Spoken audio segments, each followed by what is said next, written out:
everybody, and welcome to a special update for the Afghanistan Project Podcast. You may have noticed that for the last few weeks there have been no new episodes, and that's not an indication that the podcast is going away, though I'm sure that there are some people who wish that that would happen, namely all the telefans out there who I've provoked the ire of this week. But no, we're coming back, and I've got a lineup of some amazing guests. So that's point one. Point two, I've also started a Substack. You can follow me there. I think that most of what I put out is going to be free and publicly available information about what's going on in Afghanistan, just trying to update people about major political events within Afghanistan, just anything, stories about Afghans who are currently struggling against the Taliban or dealing with refugee processing or anything. Any stories that are needing telling, I want to be telling. And there are just so many that are inside me that need to come out. So just as a brief kind of list of the things that I've already put out on Substack. My first piece was about the Taliban banning UN Special Rapporteur Richard Bennett from traveling to Afghanistan, which is especially important given that Bennett was set to start investigating the rapes happening at Taliban prisons, of which at least The Guardian and I believe Rukshan Media have seen video evidence of this taking place because Talibs can't help themselves. They like to film the atrocities that they participate in and then use them to further traumatize their victims, and that's exactly what happened to this young woman. The Guardian has written about it. I wrote about The Guardian's piece and some other really important pieces about just a series of allegations of prison rapes and even the killings of women who were raped so much in prison that they became ill and the Taliban killed them because they were so sick, or women who were forced to get abortions because they became pregnant in Taliban prisons. So just a lot of heinous things that have been reported in Afghanistan that Bennett needs to go see firsthand, and now he can't.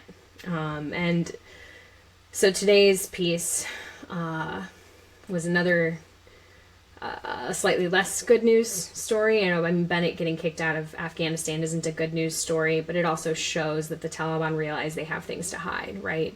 And that's, to me, why it's important that Bennett then, has already said, you won't keep me from documenting what's happening. This is my job, and I will do it from outside of Afghanistan, basically. So today, though, I wrote about the UAE became the second country to accept the credentials of a Taliban ambassador. Badruddin Haqqani, who is apparently a senior member of the Haqqani network, but not the same Badruddin Haqqani who was the brother of Siraj and who was killed in about 2013, probably in a drone strike. So this is not the same Badruddin Haqqani. He's another Badruddin Haqqani, but he is now the ambassador of the Islamic Emirate of Afghanistan to the UAE. And that small ceremony, very small and pitiful ceremony, was conducted this week. Other things that happened this week that are included in my Substack pieces. The Taliban sentenced its first woman to death by stoning, something they haven't done since the prior regime, and something that they said several months ago that they were going to start doing.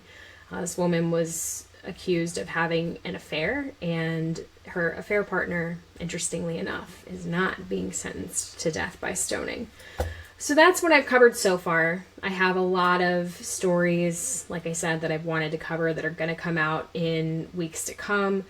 Next week, I'm going to be delving into this new 114-page report, 114-page list of directives for the Afghan populace about how to behave, which includes some really heinous further constriction, if you can even imagine it, of what women are allowed to do in Afghanistan. So we've got, women are no longer allowed to travel alone at all, not just for the 45-kilometer tether that they used to have. Now it's no travel. Women have to be fully covered, face and all, at all times. They are not allowed to speak loudly within their home for fear that they might be heard outside of that home by another man. They can't look at a strange man. They can't sing or read in public, but that one, how often were they allowed in public anyway? It's really heinous. I jest, but it's not a jesting thing. So that is something I expect to write about in the early part of next week.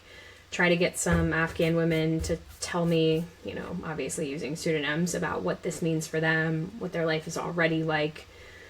I cannot even imagine. And another thing I plan to write about, and this will probably be a subscribers only piece, but it's hard in this particular environment to avoid pissing off the U.S. government and the Taliban, and I did both this week, which isn't particularly overwhelming, but this is something that I think it just comes with the territory of being a journalist, but it's something I noticed I've had Pishtana Durrani on before. I've got her Last to Eat, Last to Learn up on my top bookshelf, and she talked about it during her activist days too, and she was always pissing off one or the other, and you're just putting yourself, like, whose enemy am I today? And this week I was a lot of people's enemy all at once, it seemed.